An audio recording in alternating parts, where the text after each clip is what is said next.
We got some big news out of Atlanta as Shams Charania has officially reported that Hawks forward Jalen Johnson is now out for the season with injury, and this has big implications on the Spurs' pursuit of Cooper Flagg or another top prospect as we all know, the Spurs own the Atlanta Hawks first-round pick this year. This has big implications for the Spurs moving forward. We're going to break down exactly what's going on in Atlanta, how it affects the Spurs, and a look at some of the top prospects in the draft coming up on this episode of Spurs Digest. But guys, as always, you guys know what I'm about to say. 3/4 of you still not subscribed. We're only like about 250 subscribers away from 4,000. Would love to get there super soon. And hey, if you're enjoying the content, hit the button down below. It's completely free. I'm not going to waste your time anymore. Let's get right into the video, and I want to start with the official report that Atlanta Hawks Jalen Johnson will undergo season-ending surgery to repair a shoulder injury, sources tell ESPN. Johnson has averaged 19 points, 10 rebounds, and 5 assists for the Hawks this season. Jalen Johnson has been a really, really good player for Atlanta, and in a lot of their wins, he has looked very, very good, and he's actually one of the more fun players to watch in the league. I mean, if you haven't seen some of his dunks, I mean, I showed you in the intro. He looks really, really good, really athletic. He has a really bright future in the league. He took a big leap this year. You know, it always sucks to see a young guy go down and get hurt, and I don't want to wish any team to not have success. But here's the thing. At the end of the day, the Spurs have the Hawks draft pick, and that's what we got to talk about, because right now, the Hawks situation doesn't look good. I mean, they've lost, I think now 5 or 6 in a row. Tre Young has a somewhat lingering injury. I believe he played in their last game, but right now, like, we're not sure if the Hawks might just say, hey, let's let Tre Young rest, hopefully bounce back next year. Maybe Jalen Johnson will be back next year. DeAndre Hunter will take that step up. Clint Capella's contract will be off the books after this season. Right now, it's not looking good in Atlanta, because while DeAndre Hunter has had some great games, playing amazing off the bench, he had 35, I think, against the Timberwolves or something close to that. And Tre Young, of course, is like coming close to NBA records for streaks of assists, all this kind of good stuff. The Hawks just haven't been that great, right? Right now, they're at risk of falling behind the Chicago Bulls, which would actually be the ideal case for Spurs fans, because again, we own the Bulls pick if they draft 11th or lower in the draft. So if the Bulls manage to climb and jump ahead of a team like the Hawks or even the Pistons, that is even better for the Spurs. We could get 3 lottery picks. So anyway, I'm not going to get ahead of myself, but what I am saying is that with Jalen Johnson's injury, the Atlanta Hawks right now, they're not in a good spot, and the San Antonio Spurs have the pick. And in case you guys don't remember, the Spurs acquired this pick in that DeJounte Murray trade back in 2022. The full deal was the Hawks getting DeJounte Murray, the Spurs getting Danilo Gallinari, 2025 unprotected first, 2027 unprotected first, a 2026 swap, and the 2023 Charlotte protected first. Now, what we care about right here is the 2025 unprotected first-round pick, because this draft looks pretty stacked right at the top right now. And if the Hawks continue to fall down the standings, that's just going to give the Spurs more and more opportunity to pick in the lotto. And as we know, the lotto can land anything. Now, this is just a look at the top 5 right now based on record and the draft picks. You got Washington, you got Utah, you got New Orleans, you got Charlotte, and you got Brooklyn. Right now, as of the recording of this video, the Spurs are at 10th, the Hawks are at 11th, and I think the Bulls are at 9th. So the Spurs pick wouldn't convey for the Bulls as of right now. But like I said, again, if the Bulls were to climb up the standings, even by just 1 or 2 spots, that could make the difference in the Spurs having 2 lottery picks or 3. Now, again, if the Spurs make the playoffs, then that might not be a lottery pick anymore. We don't know how the second half of the season is going to go, especially with all the De'Aaron Fox rumors going around. Who knows what the second half Spurs is going to look like. What I'm saying is right now, the Spurs are in an ideal situation. And we actually did a video. I did one on the Atlanta Hawks situation just a couple days ago, highlighting this exact situation before this Jalen Johnson news broke.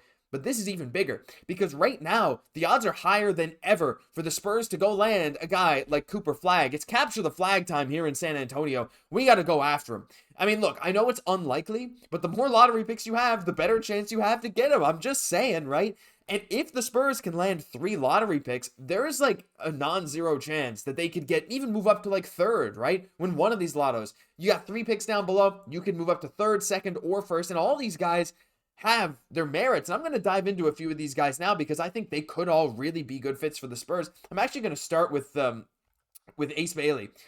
This is Ace Bailey. Sometimes I get confused with the 2 Rutgers boys and their stats, but this is Ace Bailey, again, 6'10" forward out of Rutgers. He's 18 years old. He's a bit of a wild card. I mean, he's putting up some good scoring numbers, as you can see, shooting very solidly from the field from 3.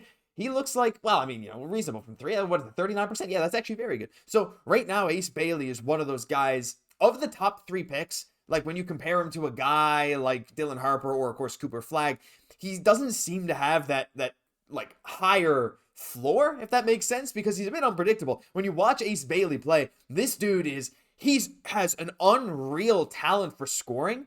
His ability to create shots as a 6'10 forward is really unbelievable. That's something that a lot of the time you can't teach. Now, his defense can be questionable at times, his effort at times as well, his decision making, his shot selection. But to me, a lot of the aspects of Ace Bailey's game that could use improvement are a lot of either effort things or things that you really can teach, right? Mentality. And I think the Spurs would be a perfect situation for him to come in with mature guys, especially if maybe Chris Paul's around another season. Even if he's not, whatever. You still got Gregg Popovich, who's going to hopefully be back around the team soon. Wemby's very mature, and the Spurs really value that kind of emotional maturity on the team, and they have for decades, right? So bringing in a guy like Ace Bailey, a guy who can easily be your number 1 or number 2 scorer, depending on how Wemby pans out. So I'm assuming Bailey would be like a number 2 scorer for the Spurs.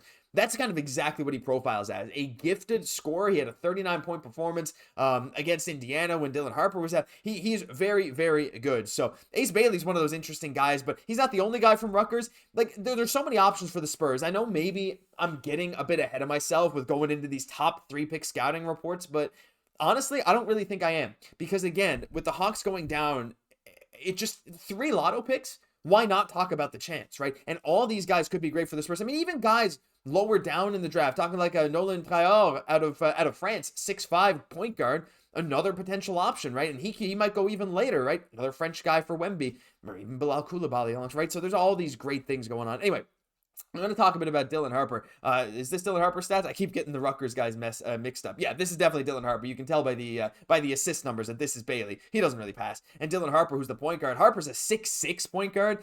The cool thing about Harper is that he looks pretty much like he has very few holes in his game. Dylan Harper's one of those point guards that's just like he works on every single team.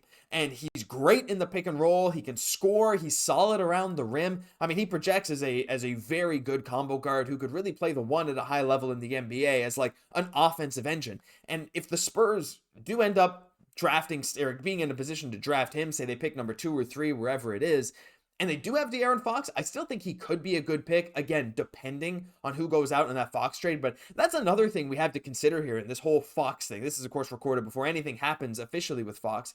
But depending on the Spurs point guard situation, like you could draft, if you have to give up a guy like Stephon Castle in that trade, you could still land someone like Harper in the draft. Now, that's not a gamble you might be willing to take, but there's a lot of guys in the draft, like Edward Demon at BYU, even a guy like Nolan Traore, and, there's a lot of other guys you can fill that kind of role with coming into this next draft. But regardless, Dylan Harper's one of those offensive engine types. He's not the biggest name in this draft, though I think he probably, I don't even want to say he gets slept on, because I don't think he does. I think just him and Ace Bailey being on Rutgers, like, who knows if they'll make the tournament? I think they're not projected to, but if you can watch some of Dylan Harper and Ace Bailey playing together, it's really unbelievable. But final guy, though, of course, we got to talk about is our boy Cooper Flagg. Look, he's going to be the first overall pick. This dude is crazy. 6'9". He's super engaged on defense. He's putting up crazy scoring numbers, shooting 49% from the field, 33% from 3, but the stroke doesn't look bad. He's still young. He's younger than both Harper and Bailey, right? He's quite young. He'll be a young 18-year-old after his first season, or I think so, or like 19-year-old, whatever it is when he comes into the NBA. Averaging 20 a game, not that many turnovers, very good defensive metrics. He's unbelievable across the board, but the biggest thing with him is like he's extremely competitive, right? And he's also improved his strides in creating shots. Like Cooper Flagg, one of the big things is, can he create shots at that next level? That was a worry a little bit heading into the college season. Pretty much quelled. I mean, he's not elite at it yet, but, you can see that he will be one day. And yeah, like I said, he's competitive. He's locked in on defense. He looks like he could be one of those guys that's super mature down the road. I mean, look, like I said, again, Capture the Flag is on for San Antonio. This is just a surface level dive into these guys, but I legitimately think that the Spurs have like a reasonable chance of landing one of these guys moving up in the draft. The stats are maybe stacked against them, but the more picks you have in the lotto, the better chance. I'm just excited about the Spurs situation. Not excited to see a guy like Jalen Johnson go down, but it has big implications on the Spurs, and we got to cover it. Let us know your thoughts down below on whether you think the Spurs could really jump up in the lotto. I'm maybe getting my hopes up too much, but all the dominoes seem to be falling in place right now. Anyway, I'm excited. That'll do it for this episode of Spurs Digest. If you enjoyed, leave a like, comment, subscribe to the channel. Thank you all so much for watching. I've been your host, Josh Gosse. I'll catch you in the next one.